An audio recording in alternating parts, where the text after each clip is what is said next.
Okay, so this is the recording slash presentation for Group E for CS631 term project mock car dealership. Um, Group members are Ruchik and Kader. So over here, we have the core structure of the project, which is made in VS Code. Um, there are a couple of distinct file types and folders.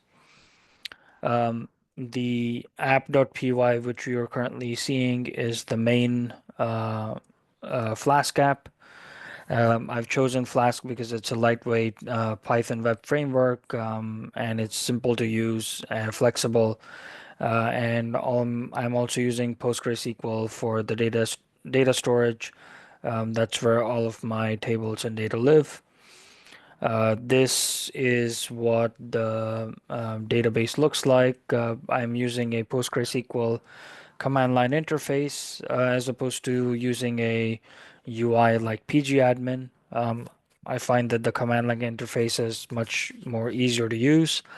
Um, I have the tables, appointment booking, customer information, list of parts, list of services, sales information, service details, and vehicle info. My tables look like this. So appointment character is a varying character. Appointment time is just time without any time zone. Vehicle ID is character varying, and then appointment date is date.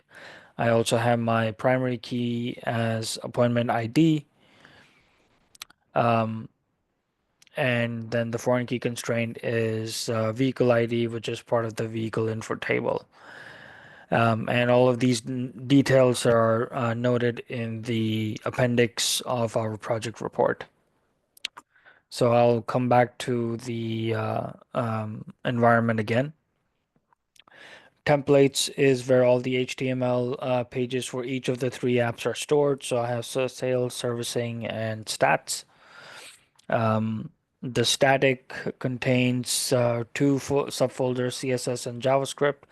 The CSS is for the styling of each of the three pages, and then the JavaScript i- is the logic for interacting with the front end and the back end. And I've also chosen a virtual environment that I made in Python. That way, all of the project dependencies and packages are contained within this environment and they're not interfering with any other projects that I may have on my machine. So let's connect to the database. So we go to the app.py and we run it. So as you can see, I'm now connected successfully to the database. Um, I have three endpoints defined, servicing, sales, and stats. So let's go to servicing. We have the get message, meaning we're able to fetch information. So for example, we select William White as a customer. So this is his information, and this is the car that he owns. And then I can also record a sale. So I can select Michael Martin. He will buy a Toyota 4Runner. Year is 2023. It's a gas engine, 58,000 for the sale price. There's a 6.5% tax is already part of the sale price. And then I can add a sale, and that was processed successfully because I see the code 200 over here. On to the next step, which is servicing. So we can select a customer, Charlotte, and this is her information. This is the car that she owns. She owns Mirai. It's a hydrogen fuel cell. It was bought last year, so we can give her a 1 year service package. We can look at her brakes, um, look at the engine, clean the car, um, replace a wiper, tire rotation and alignment, and she can come in on the 26th next week at 9 o'clock in the morning.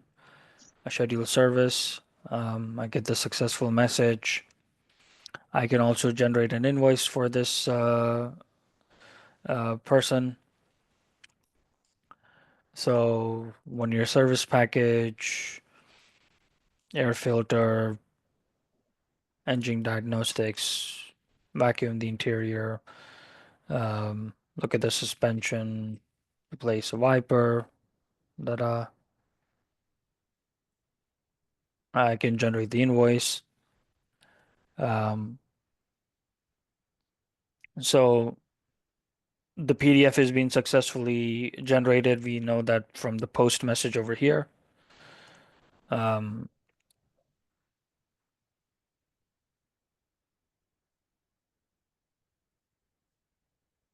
and this is the invoice that was generated. So I've made an effort to make it look very professional.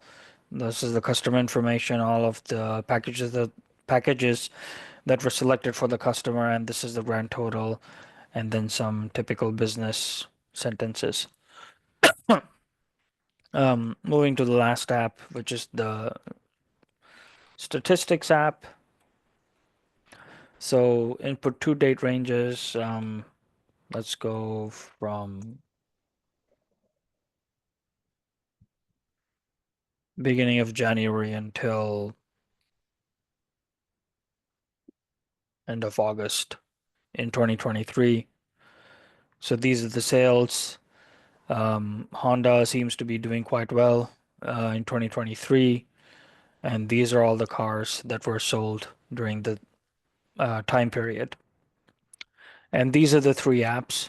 I believe we have been able to meet the brief, and I will now turn this over to Kader to talk about relational entity mapping. All right. So I'm going to share my screen. Okay, so let me stop mine. Go ahead. Uh, So I am going to talk about the steps that we follow to design the database schema, handle relationships, and manage entities for our system. So if you look at the first step, we focused on the identifying the key entities. So, each entity represents an object that has attributes. If you look at here, for example, the customer object has attributes like customer ID, last name, middle initial, first name, and we see that the primary key in this object is customer ID attribute. Another one, for example, would be like, let's say that a task object, for example, which has task ID, name, estimated time, estimated labor as the attributes, and the primary key here is the task ID attribute. And then we move to the step 2, which is about handling the weak entities. Weak entities depend on other entities for their existence. For example, here, the purchase object depends on customer and the car object. So over here, we see that the purchase object or purchase entity has a purchase ID, customer ID, for example, as its attributes. And then primary key over here is the purchase ID, but foreign key, as we see, is the customer ID from the customer object, car ID from the car object. And actually that is through customer cars object, which is a sub-entity of the car. And then handling one-to-one relationships is our step 3. But unfortunately, there was not any one-to-one relationships in the ER diagram we have, so we skipped this part and went to the number 4. Number 4 it focuses on handling one-to-many relationships. For example, here, if you look at the customer and appointment, you see that customer books multiple appointments. The appointment table includes over here, we look at it, appointment ID as the primary key and foreign ID as customer, a foreign key as customer ID, which references to the customer object.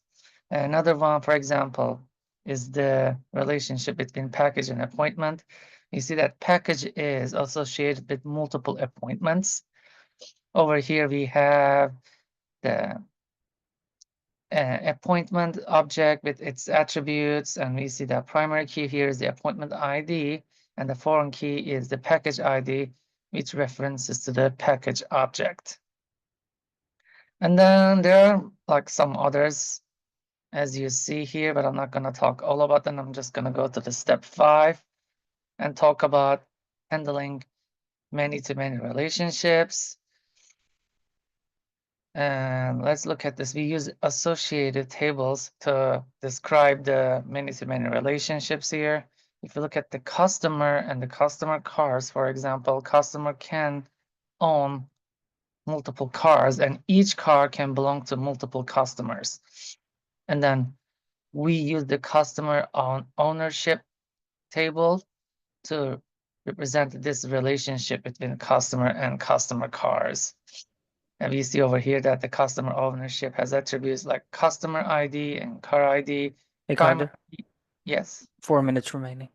okay. And then primary key we have is customer ID, car ID, and foreign key we here is like the customer ID, which references the customer object. Car ID references to the car through customer cars, which is a disjoint sub-entity of car. So I'm not going to talk more about like there are more examples to many relationship, but I'm just going to go ahead and talk about the troubleshooting with the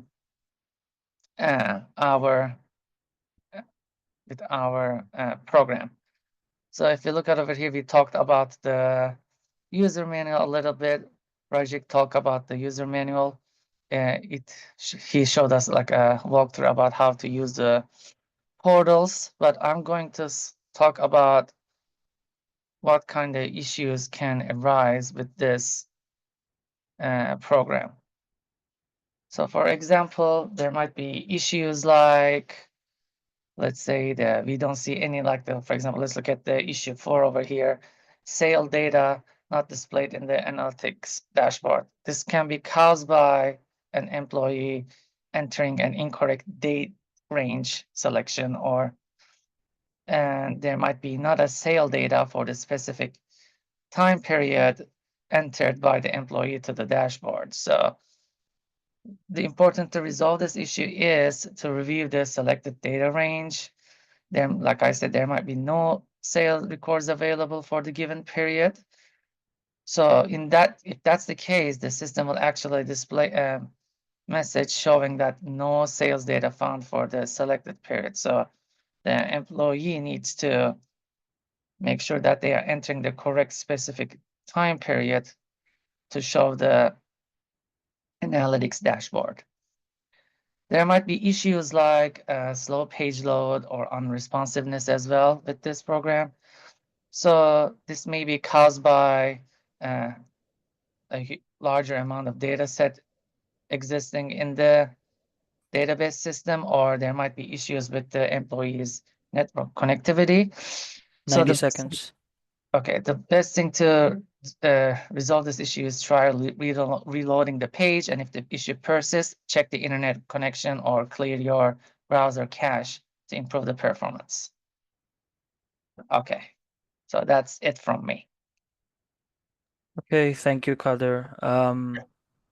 And all of the code and documentation will be part of the um, Google Drive, the NGIT Google Drive, and we will share a link to this drive with the professors, and we will also have a link to a YouTube page which has this video.